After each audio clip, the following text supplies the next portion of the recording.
cactus with flowers. It's a plant, so yeah. What did you expect? I didn't know they bloomed. Their thorns are the more famous part. Well, you know what they say. Every rose has its thorn. That's plant racist, you know. Plant racist?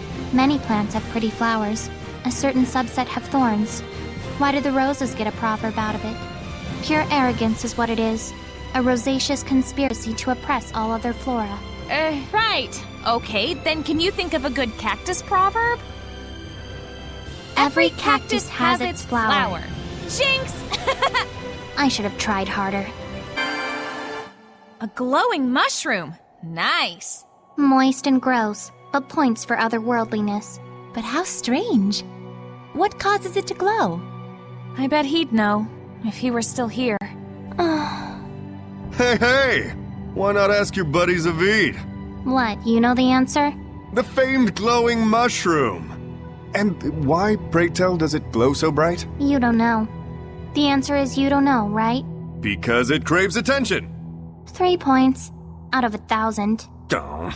But look, I'm not wrong, am I? A shy mushroom would never willingly stick out like that. Over-explaining.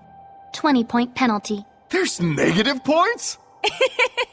We've got a mushroom of our own to brighten our path, don't we? It seems we do.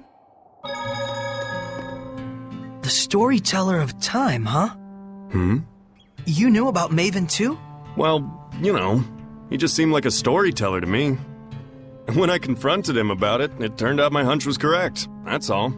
He's pretty well known as a storyteller, especially among Seraphim who have been around for a while. You could have told us about it, you know. Well, it's also a taboo. For both Seraphim and humans. But what does that entail? Let's focus on collecting the Earth in Historia, Mikleo. Just hearing those stories probably isn't enough. So when you see with your own eyes, you can figure out the truth behind the myth, huh? That's what it's about. Isn't that right? That's a funny thing they've got here. A doll inside of a doll. Oh? You see them a lot in the north. It's folk art. You don't think... Maybe it's meant to symbolize the relationship between Seraphim and humans? Whoa, I wouldn't go overthinking it. But look, they specifically chose this odd configuration. There has to be some meaning behind it, don't you think? Undoubtedly. So what would you say it means then, having a human inside of a seraph? Well, maybe it represents the distinct personality inside each seraph? No, hold on. Perhaps, in depicting a fanciful inverse of the typical seraph and human vessel relationship, it's meant to symbolize coexistence between the two.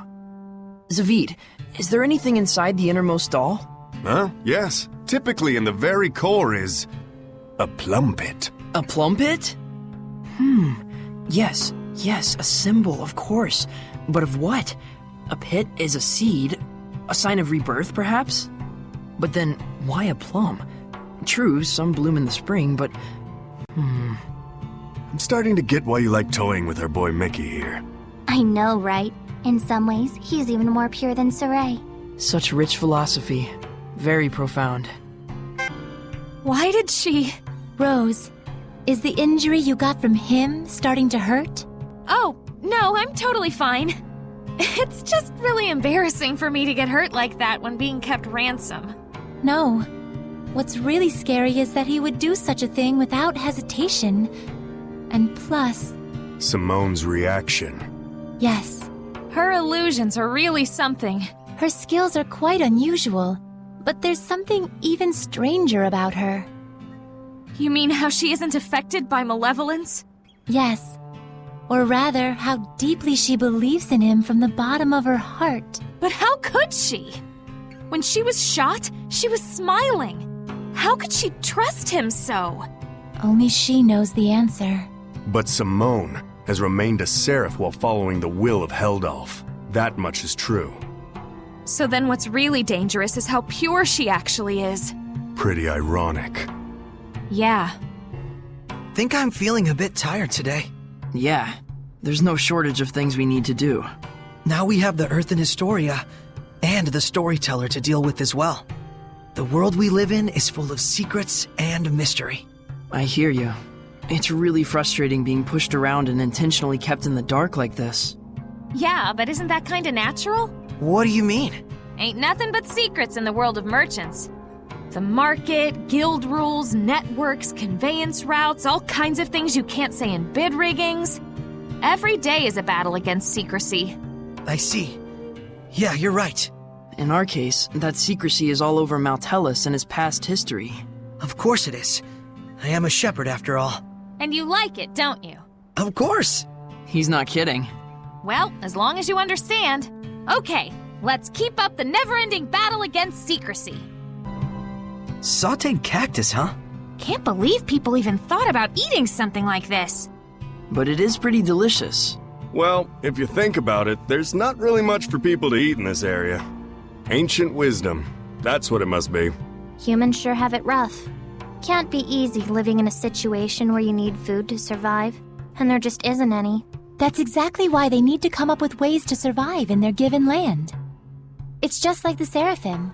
After all, we aren't sustainable just by ourselves either. That's right. I hope we can rebuild that relationship where both humans and Seraphim work together and coexist. We're dependent on each other. Right, Mikleo? I guess I never really... It just seemed natural when you and I were growing up together. Wasn't that the standard a long time ago? Yes. Hopefully we can go back to those days. That's exactly why we're working so hard.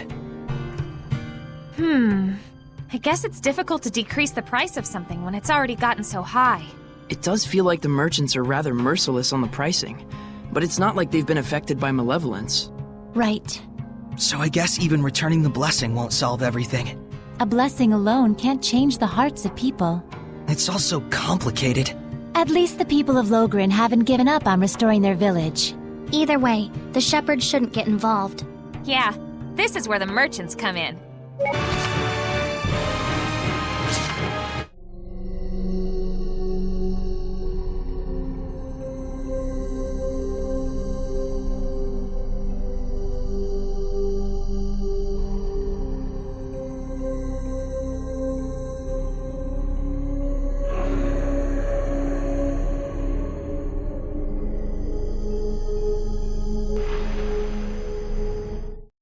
What was that? That baby! That can't be real, can it, Lila? How could anything like that happen? The Earth and Historia record the events of the past. So, that really happened? And it wasn't just some random tragedy.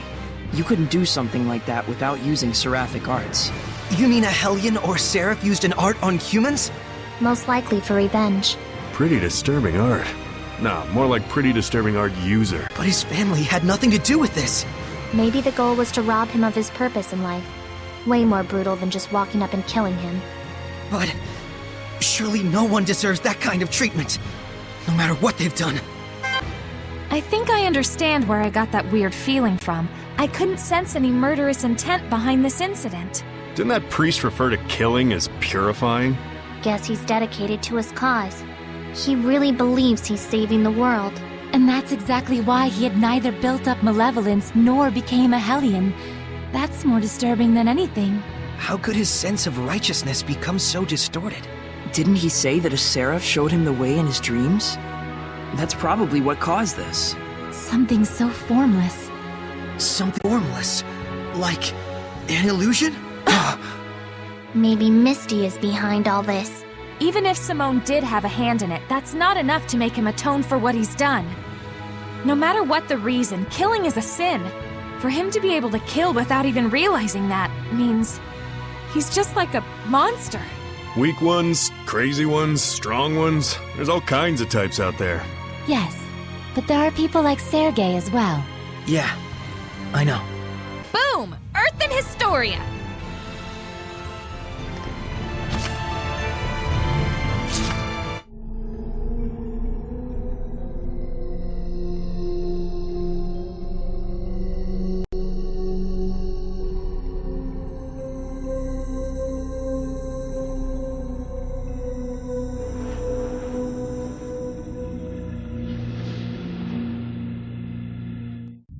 He tried to kill himself.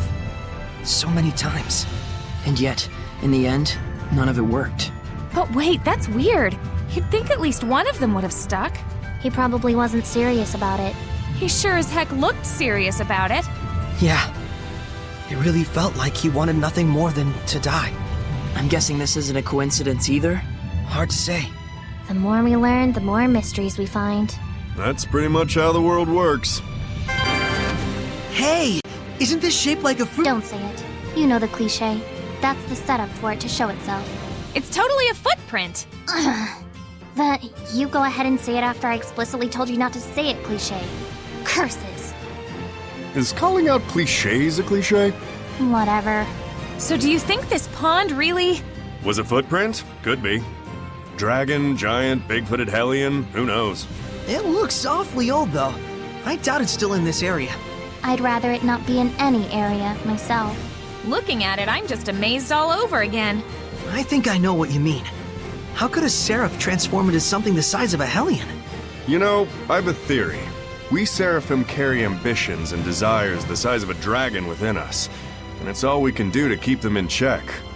If that emotion erupts all at once and produces a hellion, it's essentially our internal passions made manifest on this earth.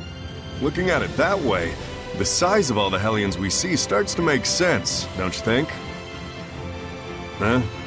Did I say something funny? No. Actually, we were surprised at how normal you sounded just now. Sorry. Huh.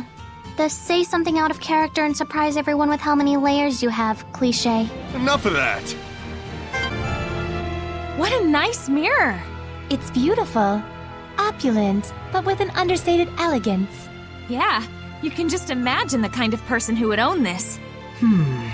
For a relic like this to remain here untouched, this place must be entirely unlooted. Yes, Saray, we know you only have one filter for everything. I wonder if the person buried here is a woman. Yes, she's probably the one who owned that mirror. Oh, so this was a grave. I'll be putting this back. That's probably best. Hey, do seraphim show up in mirrors? No. Well, usually not. But if we concentrate, we can make ourselves appear. Wait, so you mean even people with no resonance can see seraphim that way? Somehow, yes. But that's great! You could use that to communicate with humans. That might be difficult. It takes enormous amounts of concentration just to show up briefly.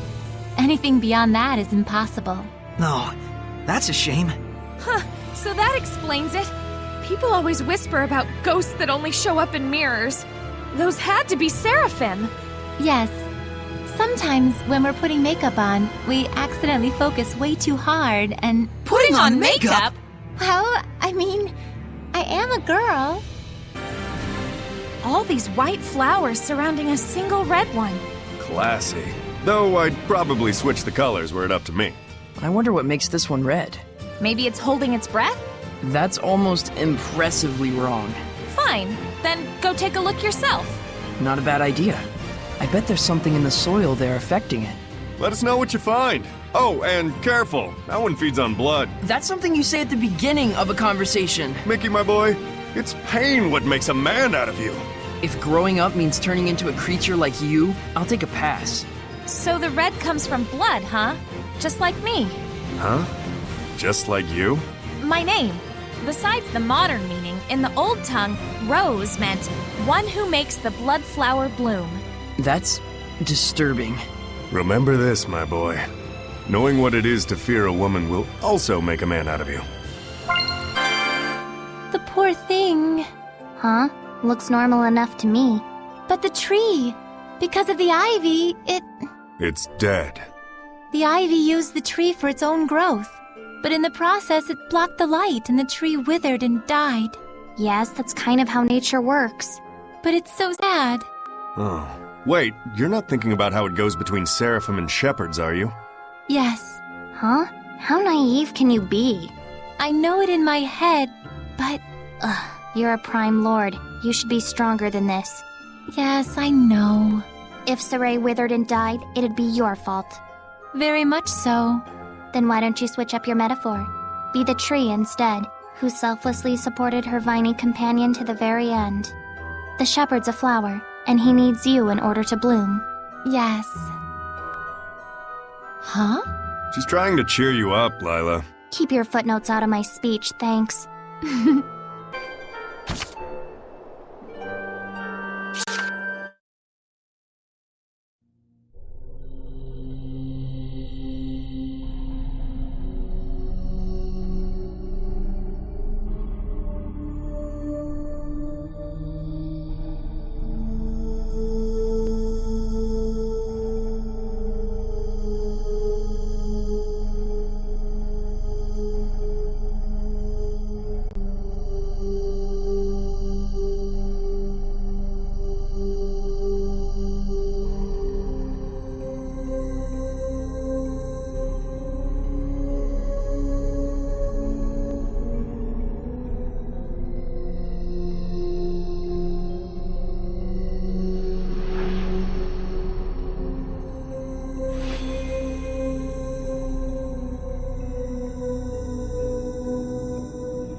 And that was the moment that Heldalf, the Lord of Calamity, was born.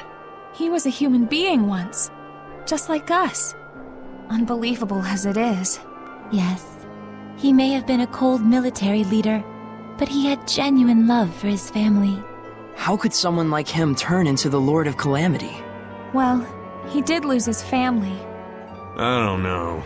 It felt like more than anything that happened to him, the transformation was born of his own resolve. Could be. It's probably not anything we can ever truly understand. But I can tell this much. Heldalf finally gave up. He couldn't fight back any longer. Think this is all of the Earthen Historia? But we're still missing something crucial. How did Heldalf end up that way? Well, we know all too well what hardship he's been through. Whoa there, Sheps. Don't tell me you're sympathizing with him. Is it sympathy? I can't even tell. Sheesh, Lila, this is cruel. I liked it better when he was a faceless bad guy. You can chop those to bits guilt-free. I'm sorry. But really, though, it's tough. How are we supposed to figure out the right thing to do? Well, is Lila even telling Saray to find the right answer? Or... Oh! Zavid! Dang, sorry. So now what? Just standing around talking like this isn't gonna solve anything. Let's go back to see Maven. Right. He's probably organized his thoughts by now anyway. I think I'm vaguely starting to get it. There's some connection between Heldalf and the shepherd who came before me. I see. So Lila avoided speaking about it directly by asking Maven the storyteller to help her out. Ouch! Damn it, that's not what you use an umbrella for! You have no idea how the mind of a lady works. Ouch! That hurts! Dang, what an ice queen. Ouch! Dang, she's not playing around! Thanks, David. We needed someone to break the tension. Oh, I think our Rose might be in love. Don't get your hopes up. Aww. Let's hurry to Logren. I'm sure the old man will be waiting for us there. Quite rare that we're ever in the same place that Maven is. For sure. I mean, he's an explorer and all. Is there any real reason why, though? You really need to ask? I guess there's no point in worrying about it. Yep. Like they say, fear is often greater than something. Greater than danger, you mean?